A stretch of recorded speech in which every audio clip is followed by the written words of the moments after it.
We are studying the commandment, hear and obey the voice of Yahuwah Elohim. Shema Qol Yahuah. Hear and obey the voice of Yahuwah.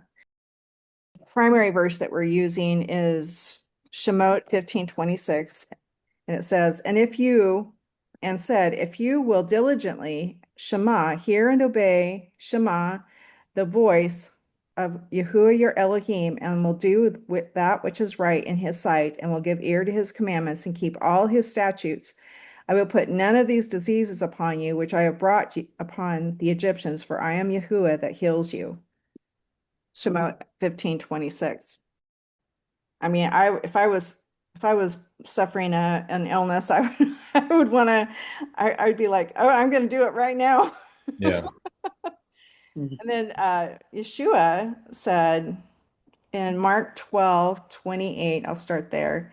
And one of the scribes came, and having heard them reasoning together and perceiving that he had answered them well, asked him, which is the first commandment of all? And Yahusha, answered him, the first of all the commandments is, Hear, O Yasharel, Yahuwah our Elohim is one Yahuwah. So, and it goes on to say, and you shall love Yahuwah your Elohim with all your heart, soul, and might. And then the second is like this, you shall love your neighbor as yourself. But I realized after understanding what Shema Qol Yahuah means that he was really drawing attention to that first part because he didn't have to include that. He said, Hear, O Yasharel, Yahuwah our Elohim is one Yahuwah.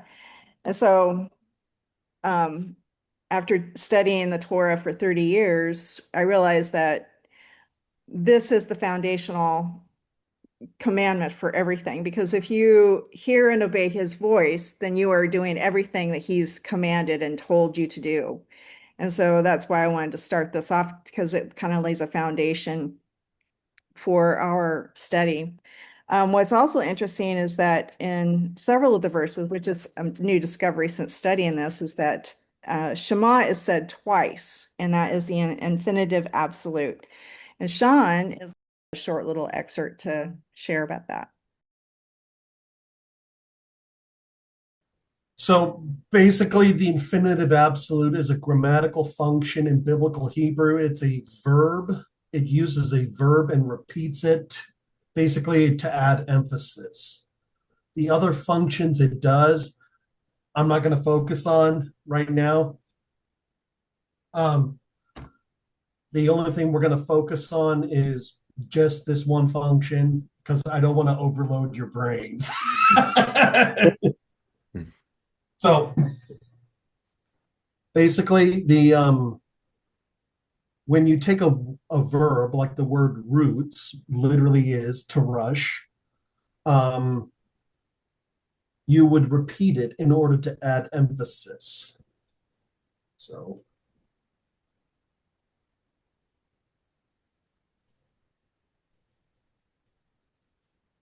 roots, T roots. That's basically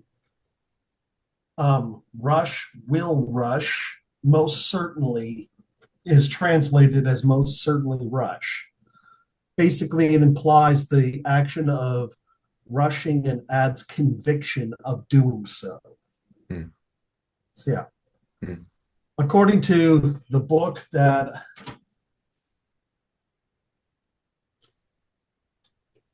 I go through, a guide to biblical Hebrew syntax, a lesson book that came from Cambridge, two authors, Bill T. Arnold and John H. Choi. Both are professors at theological seminaries. I'm not sure what both of them are. They both stated in the book, the infinitive absolute demonstrates the conviction of the action that's going to happen. It can be used adverbially. This function can change the meaning of the sentence. Here, let me show you. So this is the Hebrew for Exodus 22, verse 16. This is the infinitive absolute. Yeah, you can see the similarities in the words. You can see them. Pay will pay. Hmm. Yeah. When a man seduces a virgin who is not engaged and have sex with her, he will most certainly pay for her to become his wife. Hmm. Hmm. No ifs and buts about it. Okay, That's so can we just talk about that real quick? Yeah. Yeah, Mhm. Sorry, is that the passage, Sean, or is that just uh like what you just read about the laying with the virgin? Is that where did that go? I'm not looking, I'm not seeing. that's Exodus 22, verse 16. Okay. So is it on the screen right now or did you scroll Scroll back. down? Scroll back. Can you go? There you go. Okay, so we're looking for the infinitive absolute. So you've got it highlighted, right, in Yes, the Hebrew. So is it like the he will most certainly pay? he So it's will like, most certainly pay. Yeah, okay, so in this, when you first were sharing about having a conviction, I was thinking about a personal conviction. yes, But this passage seems to imply it's judges may not be the right word, but those that are in charge of the community, their conviction is to certainly hold them accountable for their actions. actually, you're right on with that. Okay. Spot Yeah. on. Hmm. Okay. Yeah, the parashad where this is shown up, Greg, is called the mishpatim, which literally comes from the verdicts that judges do, essentially. Okay. Okay. So, and that would make sense as an elder, as in a judge, Yeah, or a chief one, or the tribal leader. If a son won't hear the instruction, it Yah doesn't give permission to the elders to also not do the right thing. Someone exactly. in the camp has to do the right thing, and if the younger won't, the judges or the elder, They force it. yeah. Otherwise, it's like the watchman on the wall who didn't make the alarm, and now they're guilty. Right. Right. Yeah. Exactly. Okay. Exactly. You're spot on that one. Okay. In fact, the infinitive absolute here for pay is so grammatically speaking, Yud He Vav He is telling the male who seduced her that he will that he will make her his wife. The reason being is because her reputation takes a hit Yeah. Mm-hmm. if she has sex out of wedlock. Yeah. So, All right, cool. I'm tracking. This is good. Genesis 2:17. Umaetz hadad. I'm not gonna repeat the Hebrew. Anyways, the here is the infinitive absolute. Moot to moot, die, dying. Hmm. But from the tree of the knowledge of good and bad, you will not eat from it, for in the day you eat from it, you will most certainly die. Hmm. Yeah. This phrase is also in the infinitive absolute. Mhm. Basically, Yud-Heh-Vav-Heh is demonstrating the action that will explicitly happen when they eat from the tree of knowledge. In Genesis 5, we see that they did die. So it, of course, did happen. Hmm. Now, this one is a bit interesting. Oh The yeah. infinitive absolute shows up 3 times here in this one verse.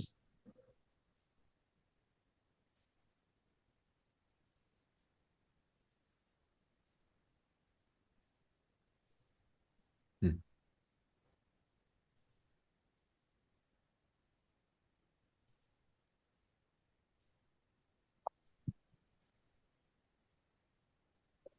So, how often is this repeated in the Bible? Do you know?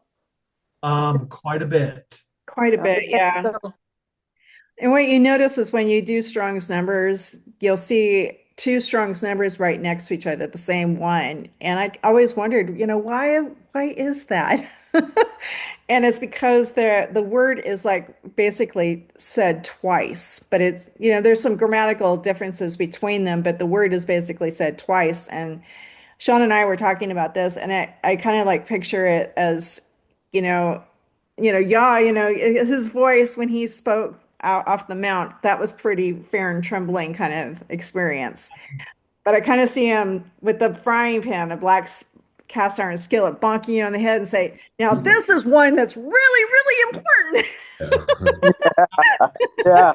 That's kind of how I imagine it. That's in my mind. How the infinitive absolute works. And so it's like, when you see that, it's like pay attention big time. Yeah. All right. Nathan said he will be here between 5:45 and 6 p.m. Okay.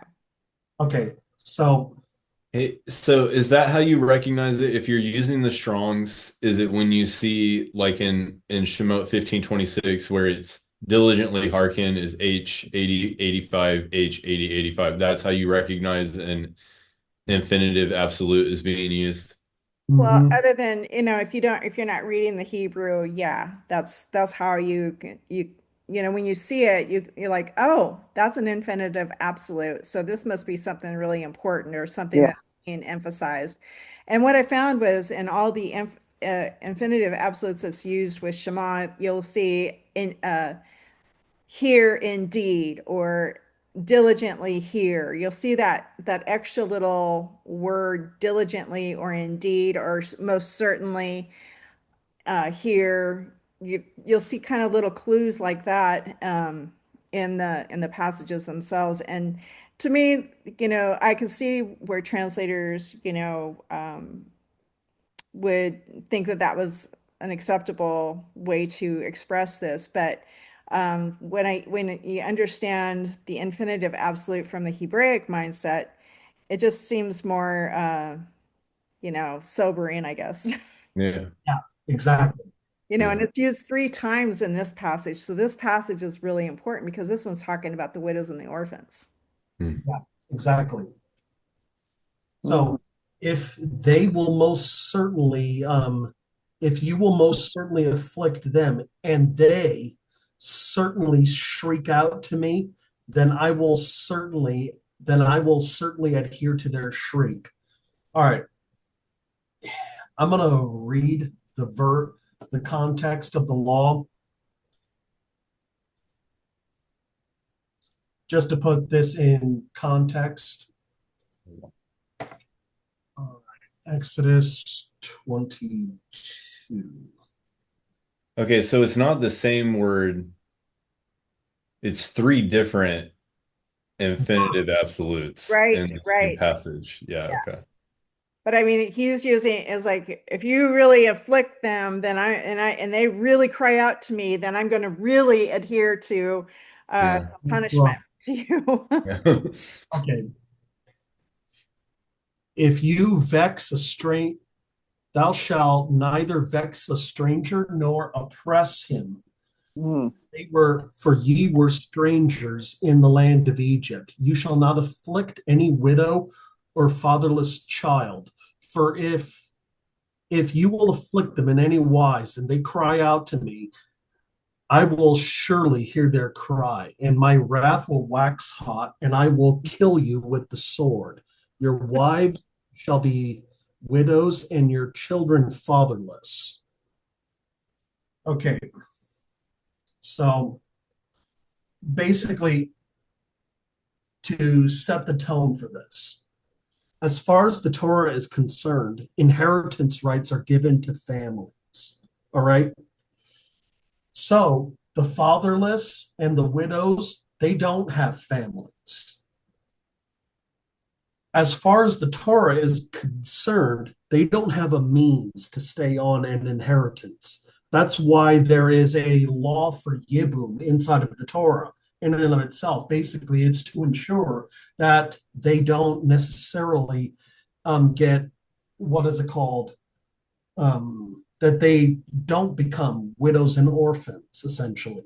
And Well, the it's what you're saying, what I hear you saying is that an inheritance from the perspective of the Hebrew nation is that it's land. You own land, and widows and orphans do not have land in order to grow their own food because they didn't have grocery stores. They didn't have places that you could go, restaurants and fast food places. They had, if you wanted to eat, you had to work your land. And if the widows and orphans don't have land, then they can't produce food for themselves. And so it was basically left up to the community to provide for them because they don't have that land to grow crops and to sustain themselves with food. Is that right, Sean? That's spot on, spot on. They don't have the resources essentially. Right. Specifically, yeah, so ultimately when if they were afflicted, you can imagine what occurs in that regard. It it's almost as if you're setting them up to be as permanent, what was it called? Second class inside of Yeah. the, or as Yeah. far as people are concerned. Mm-hmm. Mm-hmm. Well, The strangers would have had that same thing because they don't have land. exactly. And that's why So, the Levites were supposed to take care of them, Yeah. to well, provide food. And then we are to take care of the Levites. exactly, It's a beautiful cycle that works well if it's enacted properly. exactly. So how would you put that in perspective with today's life? With today's law, you really couldn't. I wouldn't think so either, because When it comes to America, we don't have a system. we don't follow that. No, no, we But we don't. do, but we do have a lot of homeless people here, and we do have a lot of people that are, not able to provide food for themselves. And so, um, we have plenty of opportunity to enact this commandment and to practice it. And I think that that's something that we should do. But we're not talking about this one. I know. But if we Shema, we are going to follow this one. Yeah. So ultimately, when it comes to this law right here, basically, if if they were to afflict the fatherless and widow, then basically you're turning them into a second class and stuff like that. So Yodhe says he will answer that and he will destroy such a person. Hmm. Can we just, if I can just unpack this, this came to mind again, but so when you started off sharing what the infinitive absolute is and then realizing that conviction is actually being pointed towards the judges or who's leading that community. Yep. The same as here. Like if you're waxing fat, so if I was a person that had plenty, it wouldn't even matter if I had plenty or didn't have plenty. If I had and I was hardened towards a widow or an orphan, then what kind of steward am I being? I mean, I think the Psalms say over and over again, everything I have comes of you. I only give to you what you've given to me. So if I'm not giving it to them, then I don't think it says this here, but verse 24 says that my wrath shall wax hot. So in other words, if my heart waxes fat, then wax, he waxes hot. Like, so the fatter, stiff-necked I become, which makes me think that, uh, I know it's Isaiah 45. This stood out to me when I was being this has been years, this has been a verse for me for a while. And it made me think like, oh my gosh, like whatever Yahuwah is doing in me is not for me. It's for the sake of Yasharel. Mhm. And if we kept that in mind, like what are the good works that he's prepared for us to do? It's always for the good of Yasharel. He's not going to ask me to do something that hurts his people Right.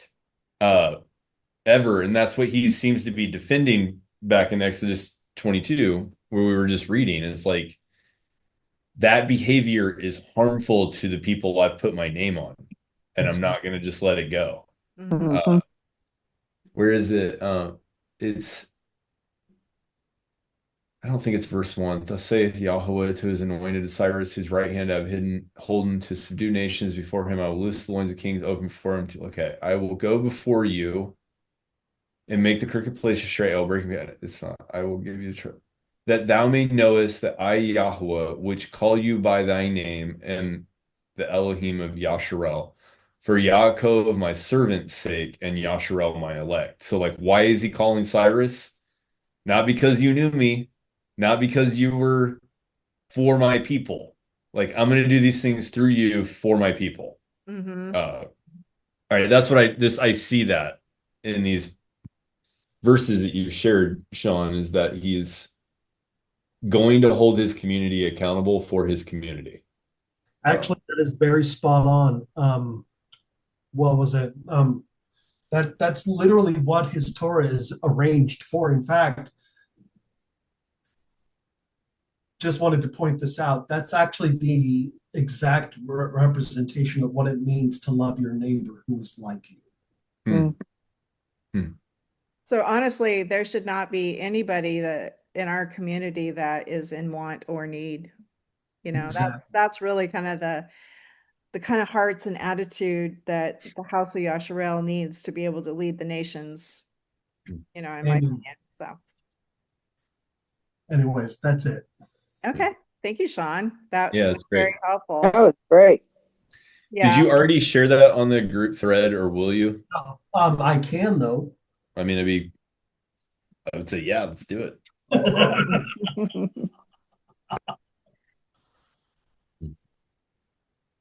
So I want to okay, move on to if there's anybody have anything exciting that they learned from this experience or in their studies this week. Was there anything that like hit you profoundly?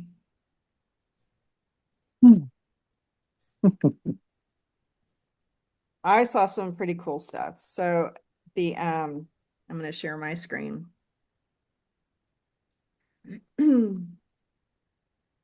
So, you know, when you look at Shema, you think, does it mean hear or does it mean hear and obey? And I personally look at the ancient Hebrew because I believe that was the language that our father used to convey his messages. And there's a lot of evidence that illustrates that this was the language that Moses used, Moshe. Hmm. You know, and the Egyptian turquoise mines, which are dated like 200 years before the time of Moshe, they've actually found the ancient Hebrew pictograph language on the wall. And they actually mention Moshe, and they actually talk a little bit about the signs or the miracles that were going on in the words that were engraved on those caves. And Hmm. you know, so you have that evidence. Okay, so that this language existed and it's in an ancient mine and it's dated around the same time as Moshe. And then you have the actual letters themselves. And if he were to use these letters, then we would be able to define each letter to create a word that actually fits in the context of the passage. Hmm. The context of the passage would verify that the meaning of the word was preserved in the ancient Hebrew pictograph language. And that's kind of what we see in that's what I've seen over and over. And so when I go and study words, I actually go to the paleo, the pictographic language, and examine what the individual letters mean. And so I'm just going to go through this real quick. So this is the word Shema up here with the shin, the mem, and the ayin. The two-letter root of Shema is defined the following way by the Ancient Hebrew Lexicon of the Bible by Jeff Benner. It's to the wind or breath of someone or something is its character. So this is also translated as name. Shem is name, and you'll hear it in the words Shemaim, you know, Hmm. in the heavens. And the heavens are air Hmm. um, in the in that sense. So the shin is a picture of two front teeth, and you can see that. The pictographic letter can represent the number 2 because there's two front teeth, or it can also mean exchange. So when a young child loses their baby teeth, they are exchanged for bigger, more permanent teeth. And we kind of see this in the word Kodesh, which means new moon. And so when you look at a tooth coming in, it looks like the sliver of a moon coming in. Mm. I mean, Mm. it's very concrete. That's part of the word Kodesh. Um, and so that's part of what this word is too. So the shin can also mean press, as in the action of chewing food, and teeth applying pressure. So it's anything to do with the teeth. The ma or the mem is a picture of waves. This can represent the waves in water or the waves in the heavens, because there's jet streams in the heavens, and sound actually travels in waves through the air. So the mem can represent water or air. So you can kind of see that, the two front teeth and um because the two front teeth is an exchange, and then the mem is representative air, so exchange of air. It could also represent chaos, right? I heard the other day that usually a lot of words that's got the ending of the M means chaos on, like Shemayim is the sky and the air, but it can also have chaos with all the storms that happens. And the water, how the water rushes up and makes tsunamis and stuff. That is a chaos thing. But in this instance, I mean, it can mean I know chaos because it can mean that. the Yeah. sea is very chaotic and very violent and very frightening and scary, and that's kind of, and it means mighty in that sense. But in this particular instance, it means exchange of breath. And when somebody's alive, they're exchanging breath, and they're able to speak, they're able to function, they're able to do things. And our character is revealed by the words that come forth from our mouths. And here's an example in Matthew 12:35. O generation of vipers, how can you, being evil, speak good things? For out of the abundance of the heart, the mouth speaks. So he's essentially saying that the things that we speak reveal the contents of our hearts. And these particular people were not speaking good things. Mhm. So the wind or breath of an individual is their character. So we can see this definition in these pictures, and it can be verified by the context of the word. So in the following passage, Kavah was given a name denoting her primary function.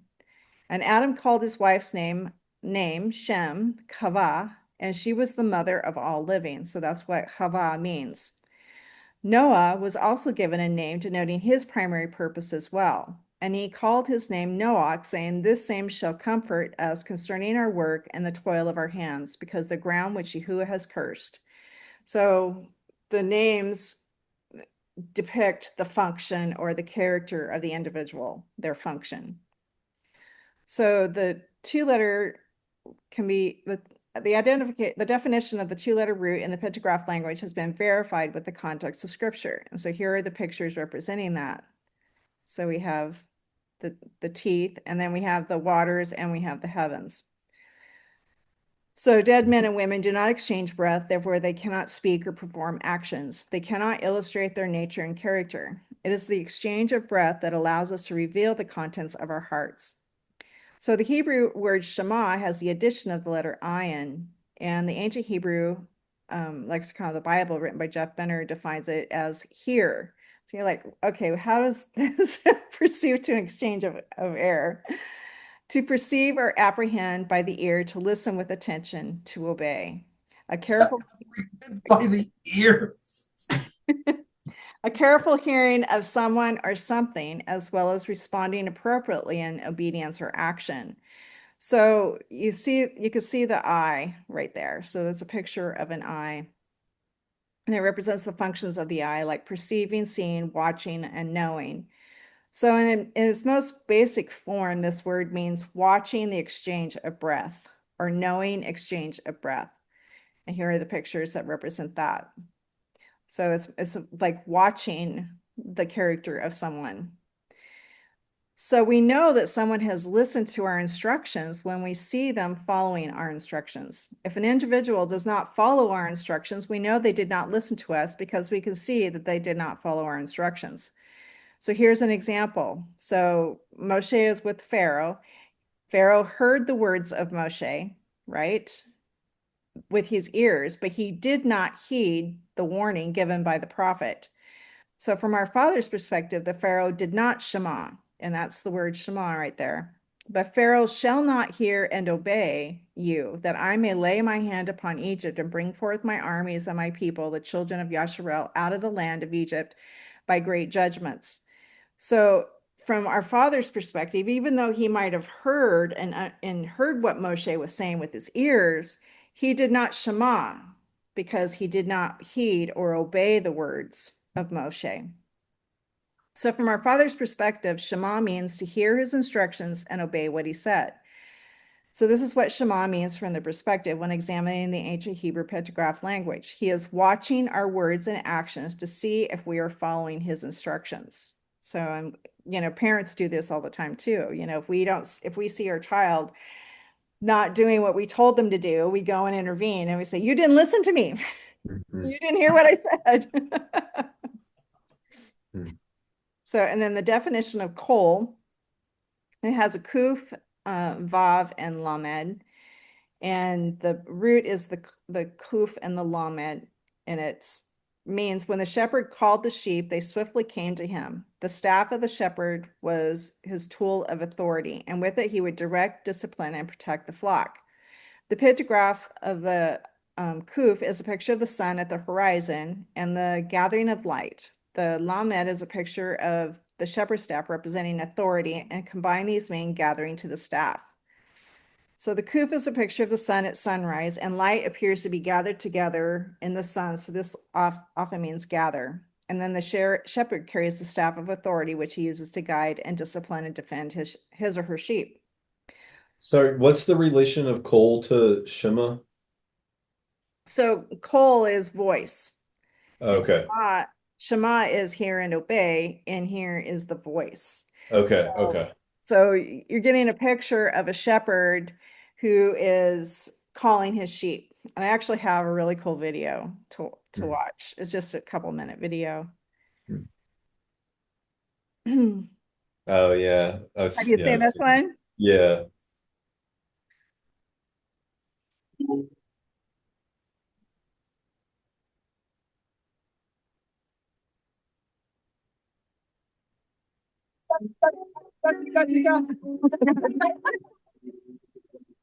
One more time. Oh, what is?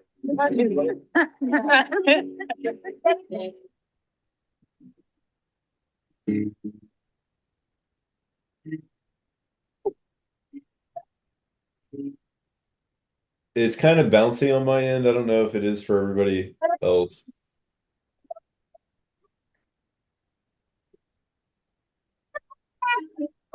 Look at them. Look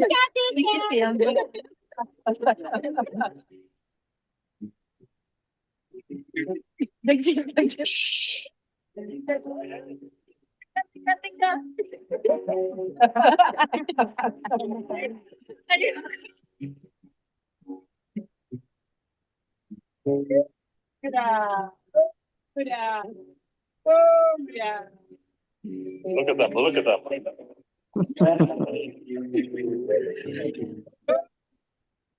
That's amazing. Isn't that amazing? They are coming. Oh my God. Oh my God. I can't believe it. Oh my God. This is boy. Oh my God. This is amazing. Yeah. God. Here they come running. They came running, yes. And this is what Yeshua is talking about in this. Let's see. Verse. He says, but he that enters in by the door is the shepherd of the sheep. To him the porter opens, and the sheep hear his voice, and he calls his own sheep by name and leads them out. And when he puts forth his own sheep, he goes before them, and the sheep follow him, for they know his voice. Mm. So Qol is like that voice that draws. It's not just a voice that's speaking, it's the gathering together are drawing attention to the voice. Hmm. Go ahead. Specifically, I would look at it as the authoritative voice. Yeah, Yeah. I would agree with that. It's something that draws attention. Obviously, when he was speaking from the mountain to his people, that they had his he had their attention. Have their attention. Yep. Yes, yeah. So you can see those, you see the gathering light and you see the shepherd with his sheep. And so you can see the relationship with voice. And it's just amazing when you start to look at other places where voice is used that that you get this picture in your mind now instead of, like a regular voice. Hmm. So when you add the vav to it, it is basically something that makes it secure. It's like you said, authority. It's something that's going. The sheep know that their shepherd is going to protect them. They know to come running. They learn to trust and rely upon them, and so that's kind of what the vav does in this particular situation. So you can see the ancient Hebrew letters in the words themselves. Oh. Oh. Oh. So what is the voice of Yahuwah Elohim? Can we pause for just a minute? Yeah, and I want to also share some other spots in the scriptures that are about voice to get an idea. Um, go ahead. Well, I was gonna have you go the opposite direction, but you went back to Shema, you had the mouth, the image of the mouth. You don't have to go back up. It's okay. You had the Okay. image of the mouth. Then was it wind? His mouth, and then So wind. the exchange of air. Yeah. Well, so I was thinking that because I think you started this off, is Shema just to hear, or is there a response that has to be done with it in an Right, exchange? right. So my thought is that you know, so yeah, I don't believe that Yahweh does anything in vain. But we respond in vain from time to time. So that would be us not hearing and obeying. So he's told us things, or he's told me things in the past that I did not obey. Mhm. Uh, it wasn't that his action was vanity, but my rebellion was. My rebellion was vanity. There was no exchange. I heard, but I still obeyed my own thoughts instead of his. So I didn't exchange my belief for his speech. I held on to my belief, which then required his reproving, his correcting. um, so the exchange would be like, as an employer, I give an employee uh, direction, coaching, mentoring, the same as a coach would do. I believe in the value and usefulness of that person. I want to develop their skill. I share with them to help them in exchange, and hope that there is an exchange that they will hear and then go apply and increase in value or maintain value. But I'm also thinking with the teeth is also oppressing, and all of the other examples we get of how do you get a harvest, or how do you get oil, or there's a pressing, how do we get oil for our lamps? There's a pressing. And so if Yahweh speaks and we consider, right, like when he at Sinai with the covenant, Yasharel had a moment to agree. They heard and they collectively decided that they would go do this thing, that they would say yes. Mhm. Uh, so there was a like a mulling over, like a breaking down, the same way a cattle chews the grain Good. Mhm.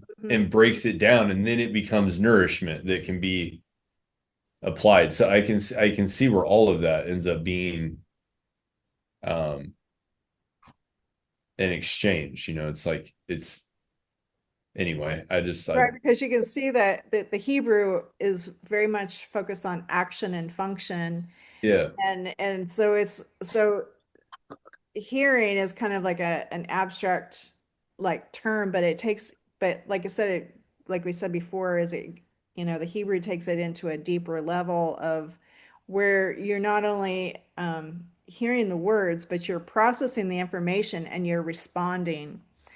yeah. Um, and kind of one of the things that I gleaned from this was active listening. Hmm. Active listening versus just listening passively. So active listening is a type of communication where you're actually talking to someone and you are receiving what they're saying and you're acknowledging that you are hearing what they say, and actually you will respond as if you did hear them. Yeah, I've had plenty of people that have heard me and, you know, yeah, totally passive.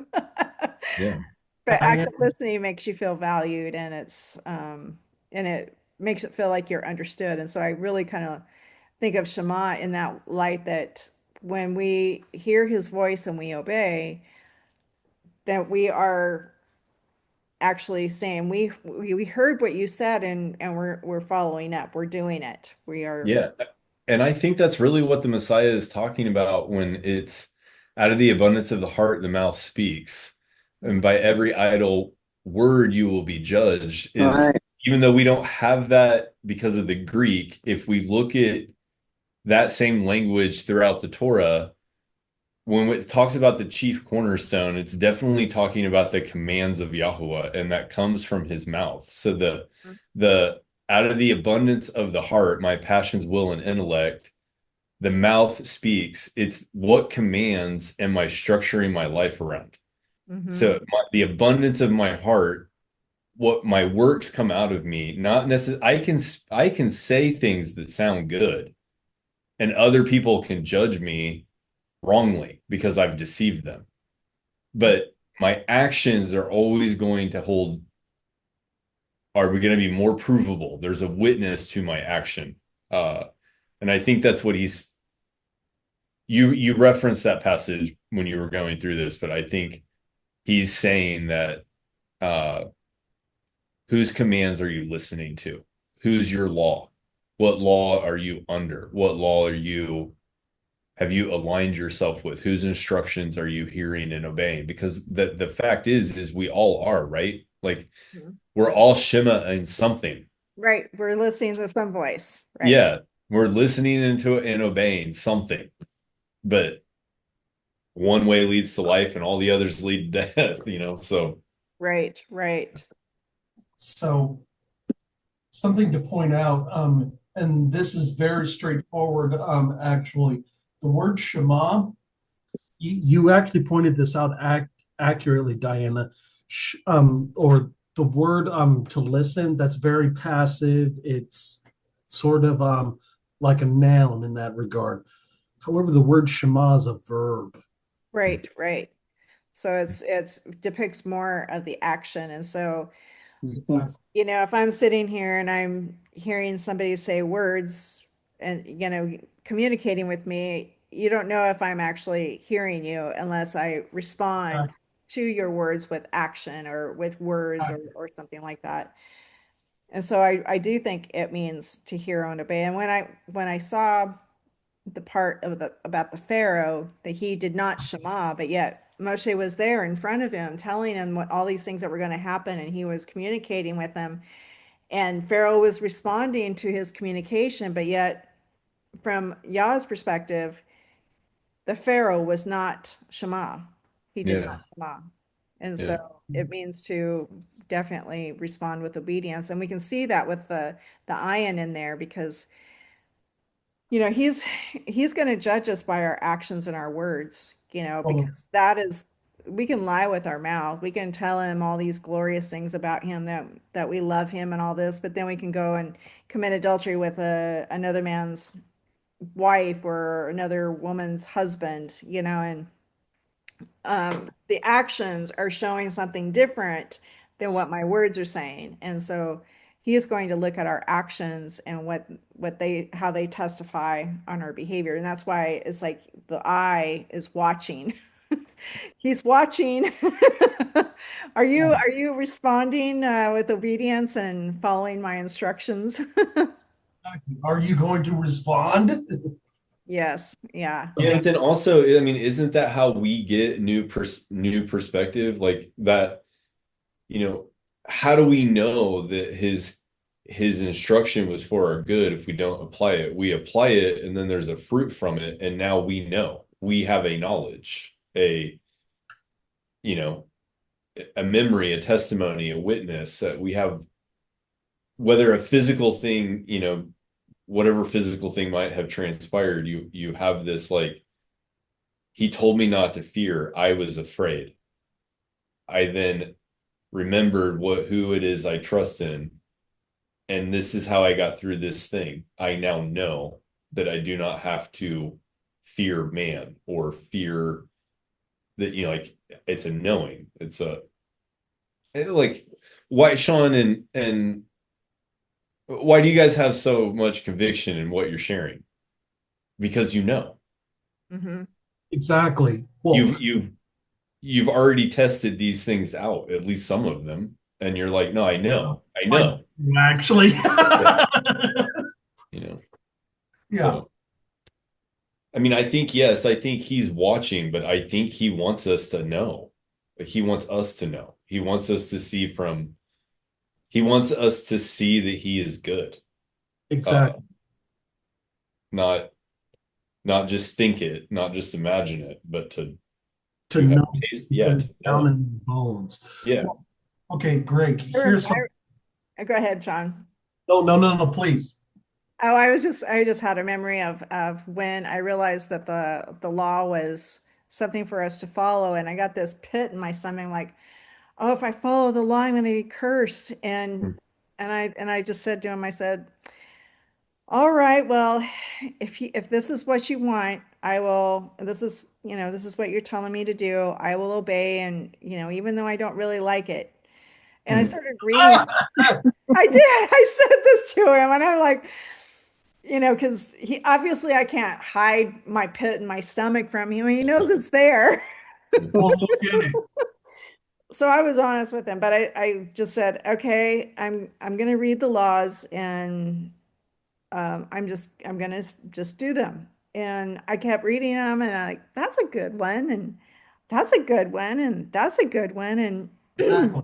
and the more I knew, the more I researched the commandments and learned them, the more I realized how we've been deceived. We've been kept back from something very precious, a very precious gift. His laws are amazing, and we would have an amazing world if all the leaders in the world use his laws to be the law of the land, because they're good and they're righteous and they're just, and there's nothing that hurts another person in there. Yeah.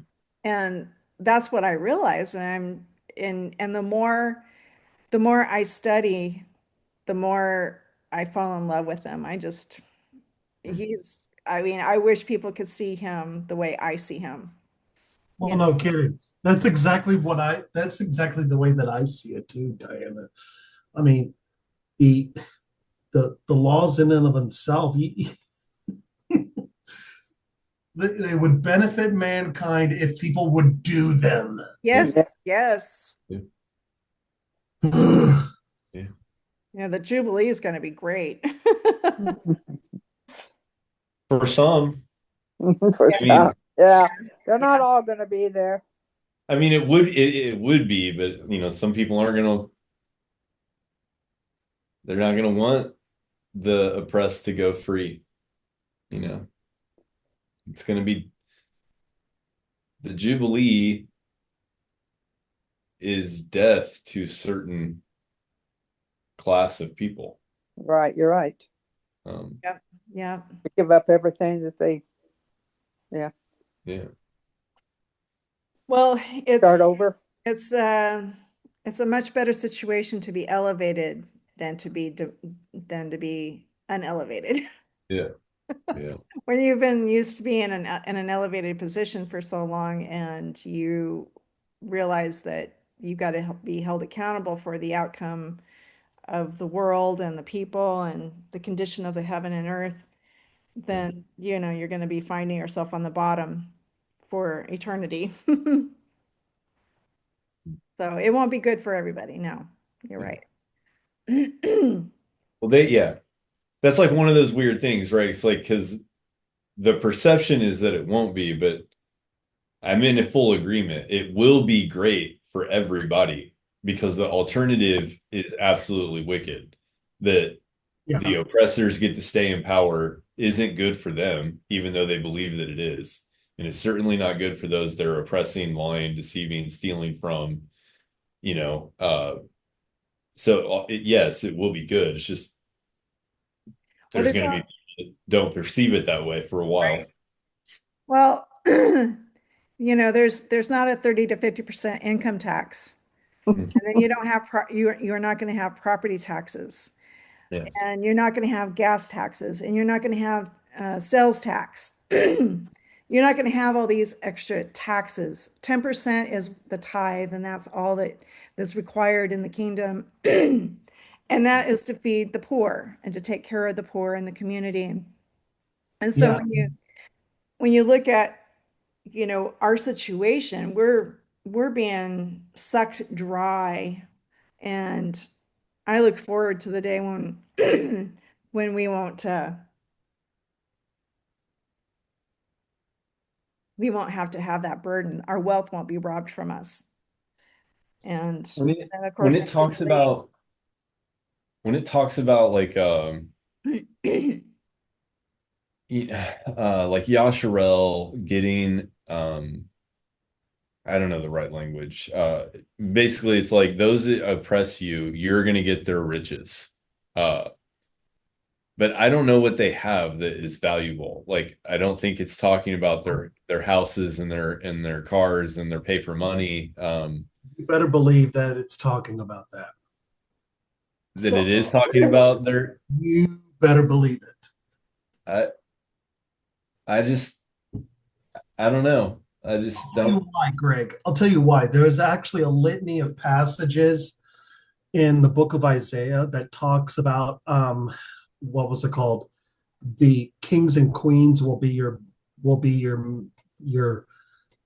your servant slaves, essentially. Yeah. mhm. So I don't want a big house on a lofty hill somewhere. I want a community. And well, no kidding, no kidding. and and I want because like in my mind, I don't imagine the infrastructure that we have. When the ocean is raining, I don't imagine things being ran this way. I don't imagine going to a grocery store to buy my processed. I No. seriously doubt that we're going to be going to grocery stores and stuff like that. But So so I hope that we're like Noah and his sons that or the individuals after during the Exodus when you get the impression that Yahuwah anointed people with skills they didn't necessarily have prior to the demand. so I'll tell you one thing that I actually had a big imagination on, something that um I used to that I would dream about when I was several years ago. Diana, you know exactly what I'm referring to. The theme park.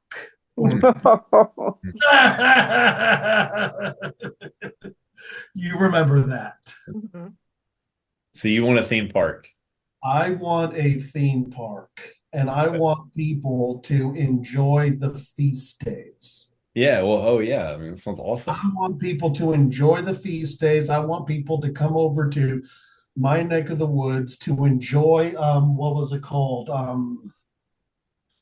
I want people to enjoy the street food vendors and Hmm. stuff like that. Yeah, I can imagine that there would be street vendors during the feast and stuff Well, like that no, for people to eat and everything. And exactly. for me, I want to be able to have property and to be able to grow my own food and to uh, you know, be able to trade and barter with people and not have to have this threat of property taxes over my head every year for Yeah. property that I own, you know? Yeah. Yeah. Yeah. And if I invest time and effort and energy into my property and can you imagine what it would be like after 1,000 years? Yeah. It'd be really pretty amazing. Mhm. Well, years ago, this one woman, she says, "Well, I hope when I get to heaven that I get a farm." Yeah. That was her dream, is to have a farm. Mm. So I says, "Well, not a mansion, farm and animals." Yeah, And no, that's kind of what I'm referring to is like I want to know that, you know, I don't want to have to be skilled behind a computer. I, you know, No. I, you know, I want to I want to work with my hands and I want to be on the land or a craftsman. I don't care. Either one of those would really satisfy me. I could be, a farmer, a shepherd, an iron worker. I don't really care. But I don't really have a strong back anymore. Like it's one of the things I've compromised in my life. But uh I don't, I'm kind of going down I just want to be useful in the kingdom. As I don't want to be one of the poor beggars that Yasharel is going to have to take care of. I want to be able to serve. Yeah, yeah. Well, it's, when people think about going to heaven, they think, I don't know what they think. I know when I was a little girl, I was like, I don't want to be sitting on a cloud playing a harp all day. Yeah.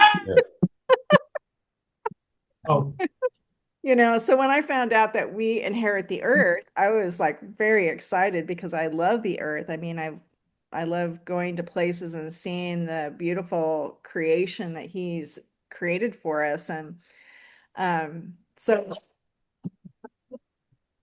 all right. exciting. I'll read this. It's in Isaiah chapter 49, verse 19, all the way to the end of the All right, chapter. that's enough. All right. Okay. Okay. No, she's talking to the dogs. Okay. No, Okay. go ahead, Sean. I'm sorry. For thy waste shall be thy desolate places, and the land of thy destruction shall they even now be narrow by reason of the inhabitants. And they that are swallowed up thee shall be far away. The children which thou shalt have after thou hast lost the one another, has lost the other, and shalt say in thine ears, this place is too strait for me.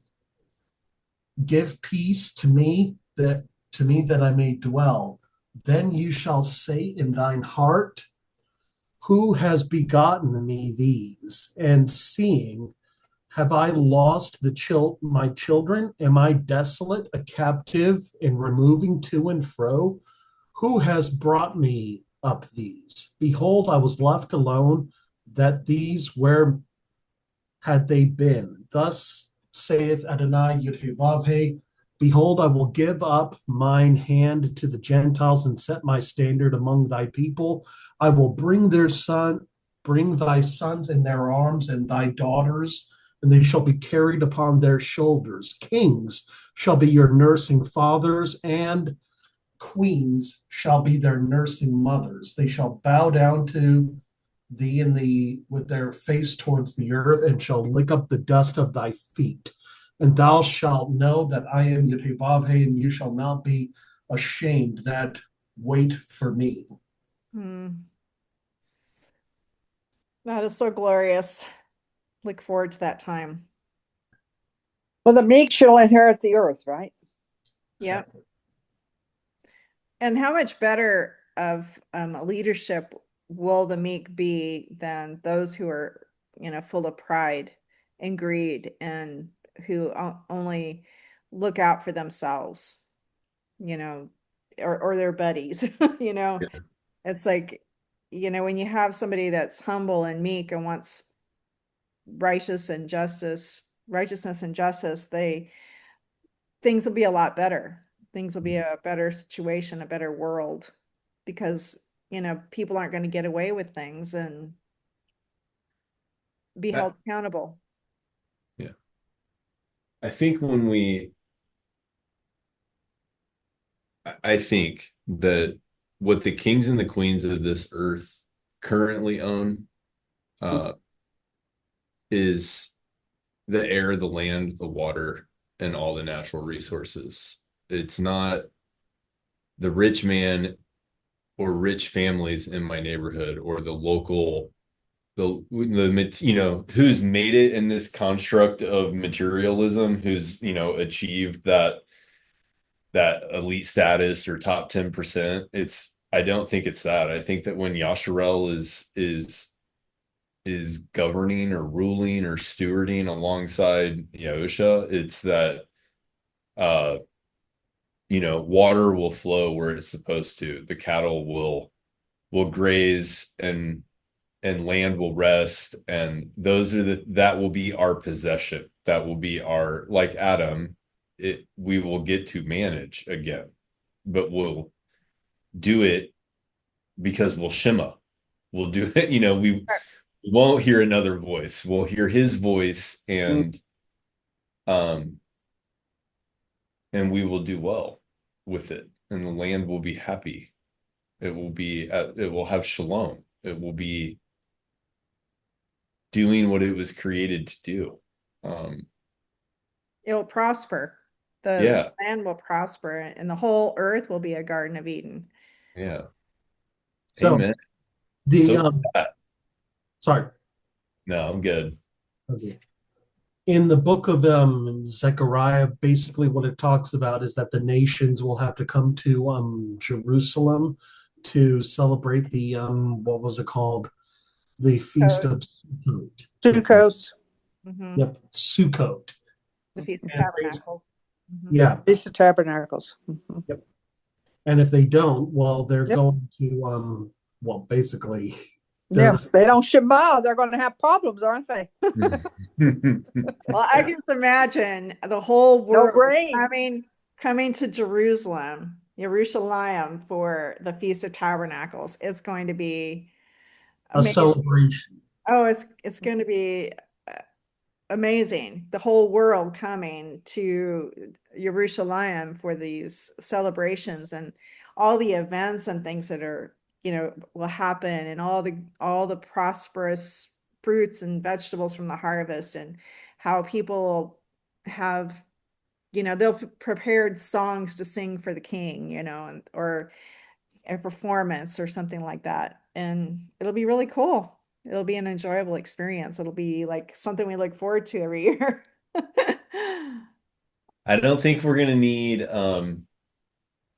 our props and our TV screens in the background with lessons to try to explain it to everybody. And it should just be fluid. It should just be family. It should be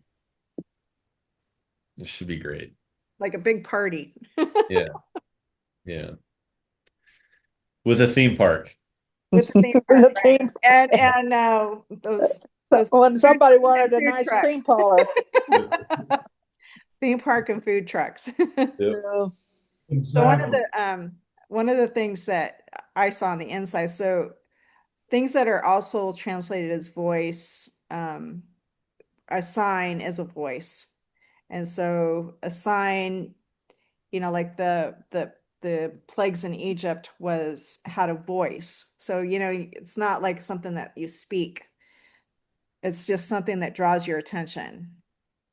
And so you would say that the curses are also have a voice. So then it was also translated as thunders. Hmm. And then the trumpet has a voice. Yep. Havel's blood had a voice. It cried out from the ground. And this one was the interesting one. It was translated as sound, and the verse says, a golden bell and a pomegranate, a golden bell and a pomegranate upon the hem of the robe around about Aaron's garment. And his sound, his voice shall be heard when he goes in unto the set apart place before you, Yahweh, and when he comes out, that he dies not. And so this kind of like reminds me of the when Yah was walking in the garden with in the Garden of Eden. You know, it says they heard the voice of Yahuwah Elohim walking in the garden in the cool of the day. So, you know, did they hear his actual voice? That always seemed kind of strange to me, but perhaps it's the sound. So they heard his footsteps, or perhaps he's got bells on the hem of his garment, and that's what they heard when he was walking through the garden. So that's kind of that association came. It doesn't say that he had bells on his thing, but you know, they heard the sound of Yahuwah Elohim walking in the garden and not necessarily his voice. Yeah, I mean, I don't know. You might be, I mean, that's a really good correlation. The language right there is very similar to Aharon moving through the tabernacle. Right, right. Uh, And you would think that the high priest would be modeled after our Father and the way he yeah, was dressed. Mhm. yeah. Hmm. And then voice was translated as bleating and lowing with the sounds of from animals. And then you have the sounds, the voice of the cornet and the trumpets. Okay, so in the Hebrew, Sean, I can just direct this to you, but if I only read Hebrew Mhm. and I were reading all of these passages, everywhere in the English where they've said bleeding or lowing or voice, I would just be reading Cole, right? The same word. Yep. I have no idea. Well, if it's the same Hebrew letters, So, well, here's the thing. Here's where things get very, very interesting. When it comes to Hebrew, they don't always translate in accordance with what the word ultimately is, but most of the time it's in connection to what is grammatically possible and stuff like that, or because of some he fill or whatever. Like, for instance, I'm going to tell you something right here, right now. In Genesis 15. And this is one of the things that I really appreciate when it comes to knowing Hebrew. In verse 6, it says, Abraham believed in Yud-Heh-Vav-Heh and counted it for righteousness, right? Well, question, what does believe ultimately mean? I mean, when you come across that, what do you think of? I think that's the result of hearing and obeying. So I'm going to tell you something that this is where it gets very, very tricky here. The word here, v'ha'aman, is a verb. It's a verb. Okay. So it ultimately means to confirm. All right. So you're confirming something with your actions. All right. So with that stated, why did they feel the need to translate it as believe? Well, I'll tell you, it's because the Hebrew doesn't just convey itself word for word like that. Basically, what it is it's an aspect language. Have you ever heard of aspect? Not as it relates to language. Yeah. Okay. Well, basically, there's in most languages, English is a tense-based language. Biblical Hebrew is not that, it's an aspect language, meaning it will not convey itself in tenses at all. All right. So what happens is you have as in like future tense, past tense, present tense. Is that what you're? Yeah. Okay. Yeah, that doesn't exist in biblical Hebrew. What it does do is what happens when it comes to aspect in and of itself, you have to change the meaning of the verb in accordance with the aspect, essentially. For instance, like this word vaha aman, it's conveyed in the he fill, which means it's a causative verb. Okay. So basically, he was causing to confirm. So ultimately, what he was doing was he was doing small works leading to bigger ones. Okay. So when he left Ur of the Chaldees, that was the first small work that he did to confirm his covenant. Okay. The other works that he did, and so on and so forth. Like he was very generous, right? And cared for those around him. Exactly, Yeah. exactly. That was as a result of his leaving Ur. Yeah. Yeah, that happened as a result of his leaving Ur. And over time, it became even more and more pronounced, even when in the midst of having sex with his wife, essentially. His wife was ultimately barren, and basically he he was fully convinced that she would bear a child. So he kept while performing the deed. Yeah. So there you go. Well, there's always the chance that it will happen. No kidding. Okay. So I do appreciate that. Especially, learning Hebrew as an aspect language but so I don't know if this was answered though. So is kol the word that's there? Take away the English. If I was just reading this in Hebrew.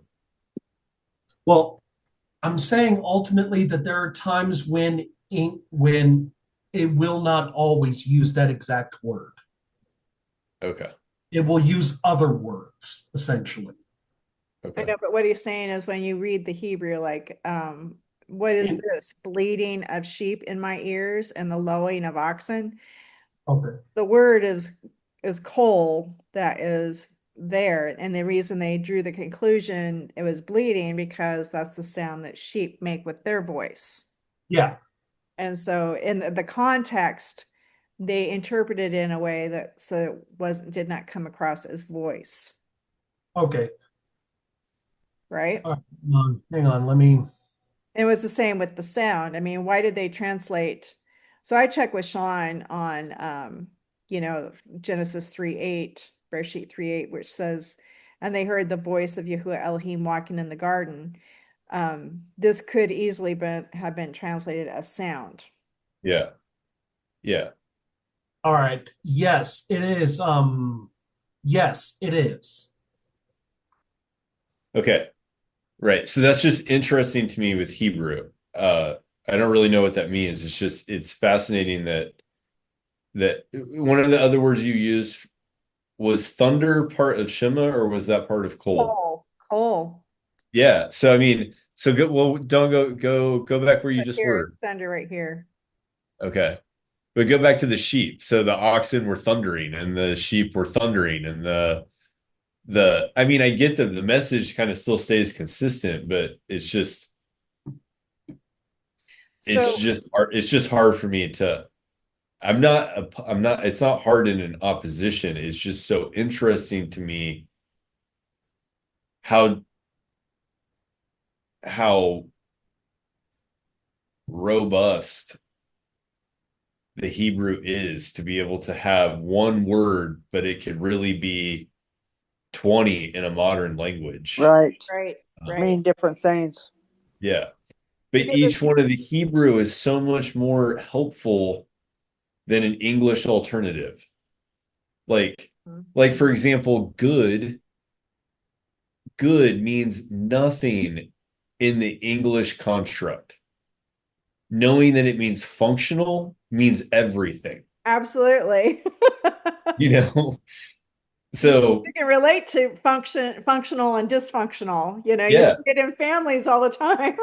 yeah, yeah. And if I have to talk about good and evil, but I only have a cultural mindset to refer that to, I have no idea what the audience is going to hear. If I just say don't behave evilly or your actions are evil, I have no idea what their basis of evil is. Exactly. You Right. But never if, know. Yeah, there's so if many things out there that means evil.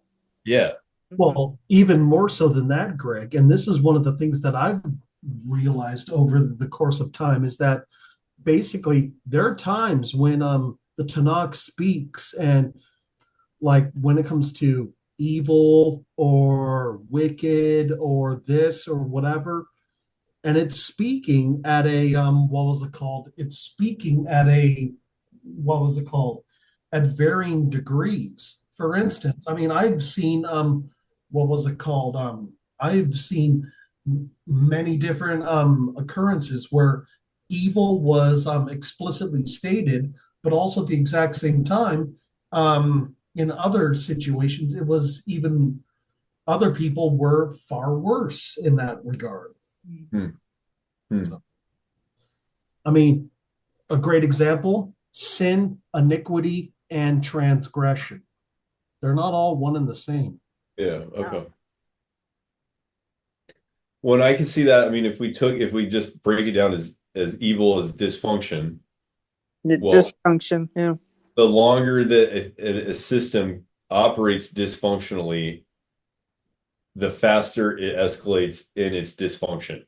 Yeah, it gets worse. It gets right, worse and worse right. until it's Becomes an lost all integrity. abomination. Yeah, And yeah, we're firsthand eyewitnesses of this happening in yeah. our Yeah. country. This is a great study. Yeah, this was pretty profound. The last one I wanted to say was that his word has a voice. And so when you think of word, you see words on a piece of paper, but it doesn't have a sound until we speak it. And that kind of reminds me of, when Moshe told him to every 7 years to read the word, it's us reading it aloud that gives the voice to the word, plus also our actions. If Mm, we're doing good deeds or we're, living out the Torah in our respective lives, then we are that gives a voice to the word. Does mm. that make sense? Yeah. Mhm.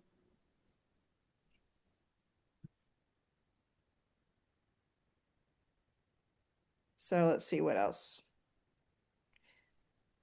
Um, I believe that this is about faith. This is the character attribute that I defined. Instead of there's several character attributes associated with this, but I decided to go with the one that was like most significant. And I believe it's faith is related to Shema because you read the word, like here I have the 1 in 31:15, which was the passage that was my awakening. It says 6 days may work be done, but in the seventh is the Shabbat of rest set apart to Yahuwah. Whosoever does any work in the Shabbat day, he shall surely be put to death. It goes on to say that it stands forever. And so I read this and I thought, I don't want to die. So I had a level of faith already in his word. I had a level of faith and belief in him. Um, because I truly believe that he spoke these words. I believe that he he actually said those things and he actually means and intends those words. And because I believe in him and I believe that he exists and I believe that he spoke these words, I became afraid and like, oh, I don't want to die. And so I decided to obey the words because that's how I avoid death. You And guys, because my obedience is evidence of my faith. It's actually what's in my heart. In my heart, I truly believe he exists. In my heart, I truly believe these words. I truly believe that he's going to follow through on these words. I believe that with all my heart, and that's why I minister to people because I don't want them to die. But people have different levels of belief. If they read these words and it doesn't hit him like that, then do they really have faith in him? Do they really believe that he exists? So I think our actions and our obedience is not the thing that is a works based kind of thing where people say, "Oh, you're just trying to work your way to heaven." I'm like, no, it's because I believe. I believe Yeah. what he says here. And so my obedience is the demonstration of the contents of my heart, as it is with you guys. I'm sorry, but I've got to get going. I've got another class. Okay. All right. Well, we can stop here. Anybody want to close in prayer?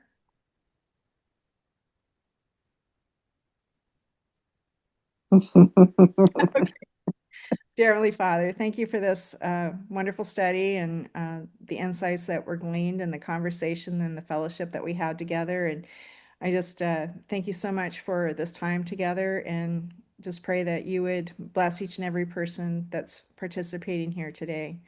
We just thank you and praise you in your precious name. Amen. Amen. You. Take care, everyone. Shema. Yeah. I mean, Shalom. shalom. Okay. Now, Shema too. Okay. Almost. I mean, 23 hours from now. Yeah, yeah, not too far away. Yeah. Are you gonna share that study? Yes, yes. Okay. All right, cool. I can, that way you can read the whole thing and stuff. I actually put it on the website too. Almost Oh, okay, awesome. putting the as I do them, I'm putting them on there so that because I want all the laws to be available to people to go and check out. Yeah. And I felt impressed to do a lot more, to really do a full study on it because I want to really like give a full picture of what it means. Because we didn't even Yeah. talk about what his voice is. And that's probably the most important aspect. Well, there was like thinking about it this way made me think that like he tells us that blasting the shofar blesses him. I mean, it when he says that we can do it on new moons and the Sabbaths and there's a couple other places, but it it reads as if it blesses him if we do it. Uh, Not just the shofar, but he likes those things. So it's good for us to do. And that made me think that similar to Aharon or Yahuwah in the garden, that when his people, I'm of the opinion or the persuasion that the Shabbat is not a thing that is done one day a week. It is a thing that is kept and guarded in order to be brought into one day a week.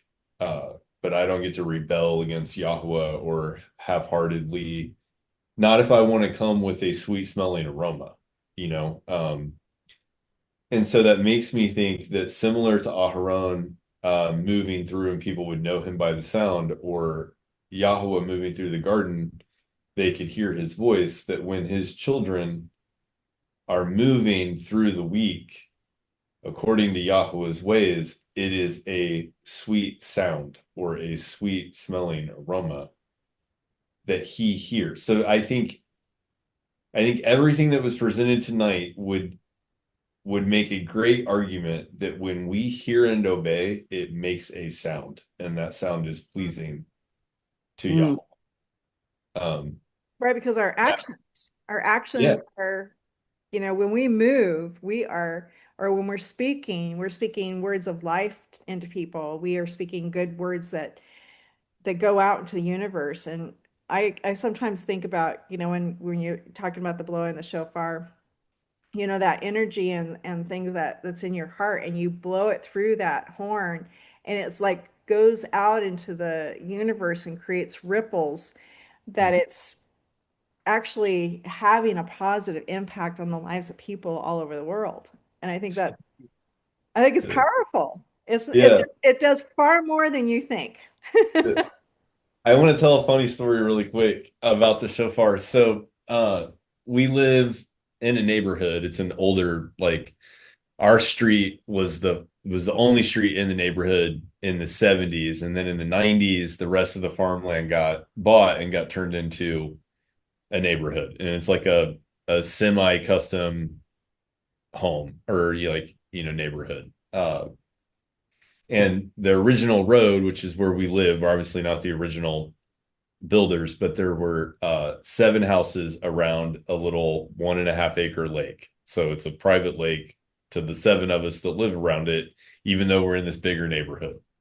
Are you tracking with me so far? Okay.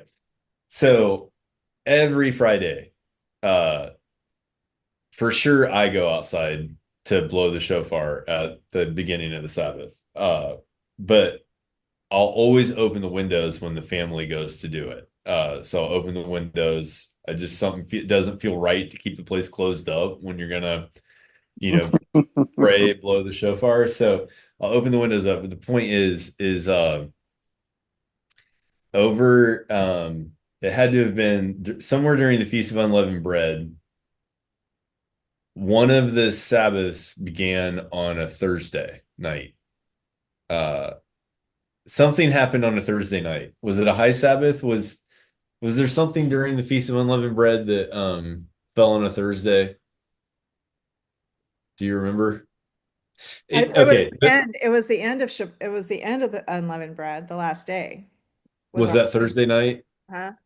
Okay, so then I went out Thursday night and blew my shofar. And at first I was really bothered because 4 houses down on the corner of the lake, it's a newer family. They have young kids, like middle school probably. And I went out and blew my shofar, and for the most part, they were heckling me. And I was like, man, that's not the experience I want. And like, how can you not, how can you not just think this is awesome? Like, how can you not run over here? I mean, I've got a handsome, long, shofar. It's like, if I was a kid, I'd be like, that is easy. Cool. Like, Yeah, let's, that's so what is that? cool. That's so cool. But so I was like, okay, I'm not going to let this get to me. And I wanted to just pray. And then I thought about what he said. And what he said is, come on, man, it's a Thursday. And I realized that he recognized that I do it on Friday. And he's going, it's not Friday, man, it's Thursday. And I thought, that's awesome that people around the lake, they don't come over and ask me any questions or anything, but they're aware of the pattern that we have and that I was out of the pattern they understood. Yeah. Yeah, you got Yeah. off. Yeah. So Oh, that's funny. That's That's funny. yeah. That's crazy funny. out, right? All right. Well, thank you, ladies. Thank you. Thank you for putting this all together.